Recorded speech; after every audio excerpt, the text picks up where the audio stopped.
It's 1862. You own a small lemon grove outside Palermo. On paper, Italy is one country now. The old kingdoms are gone. The Bourbons are gone. The revolutionaries won. But none of that matters here.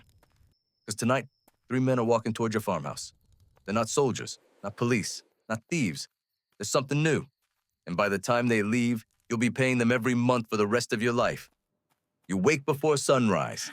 Sicily looks peaceful in the morning. The sea is blue. The soil is rich. Your lemon trees are worth more than gold. Not metaphorically, literally. In the 1800s, lemons are medicine. British ships buy them by the crate to prevent scurvy.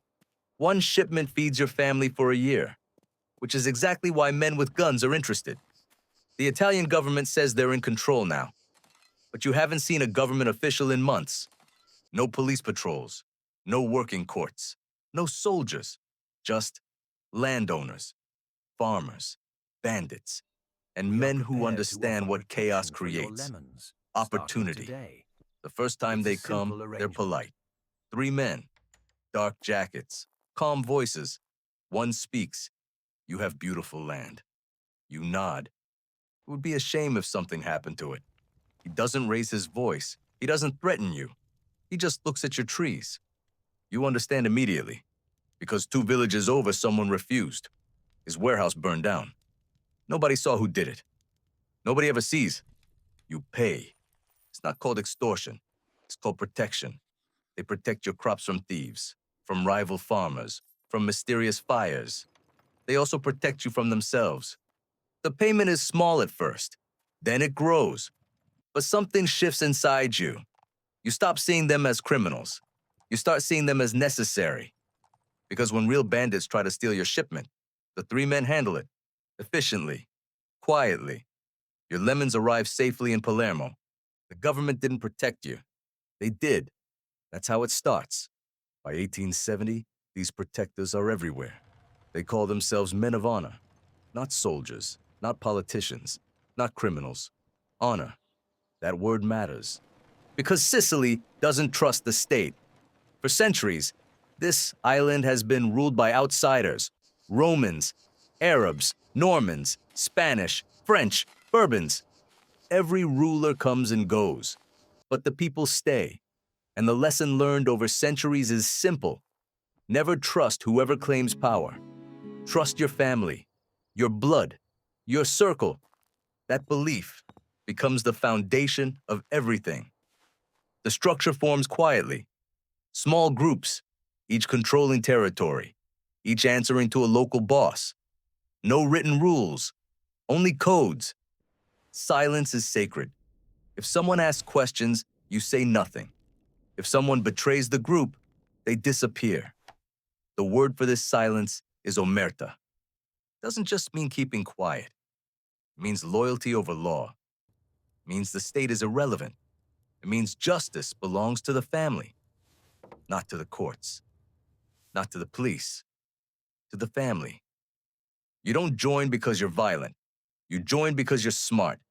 You see where power is shifting. The government is weak. Police are underpaid.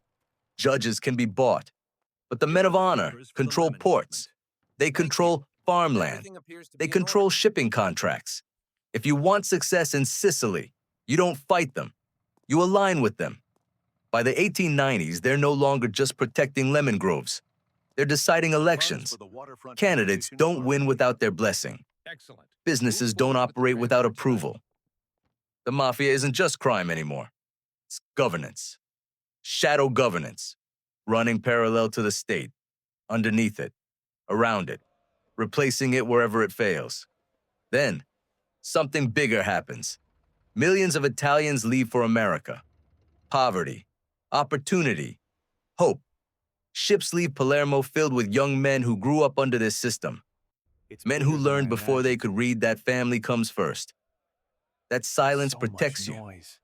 That loyalty is currency. They bring the culture with them. In New York, Chicago, New Orleans, the same structure begins again. Different language, same code. Back in Sicily, violence becomes more organized. Rival families clash over territory. But unlike street gangs, these men avoid chaos. Violence is strategic, targeted, quiet. A judge here, a rival boss there. No random bloodshed. Power prefers control over noise. Then comes Mussolini, 1920s. He declares war on the Mafia, sends thousands of police to Sicily, mass arrests, harsh prisons, public trials. For a moment, it looks like the end, but the Mafia doesn't disappear. It migrates. Some go underground, some flee to America. And when World War II begins and the United States invades Sicily, American military commanders need local allies who understand the island. Guides, informants, fixers. Guess who still knows Sicily better than anyone? The men of honor. History bends again. You're older now. You've watched Sicily change flags 3 times in your lifetime. Different uniforms, different languages, different promises. But one thing never changed. Power doesn't belong to whoever wears the uniform. It belongs to whoever controls fear. The Mafia survived, not because it was strongest, but because it adapted. From farmland extortion to shipping control, from political influence to international networks. It started with lemons. It grew into an empire. Here's the uncomfortable truth. The Mafia wasn't born from pure evil. It was born from absence. When the state fails, something fills the space.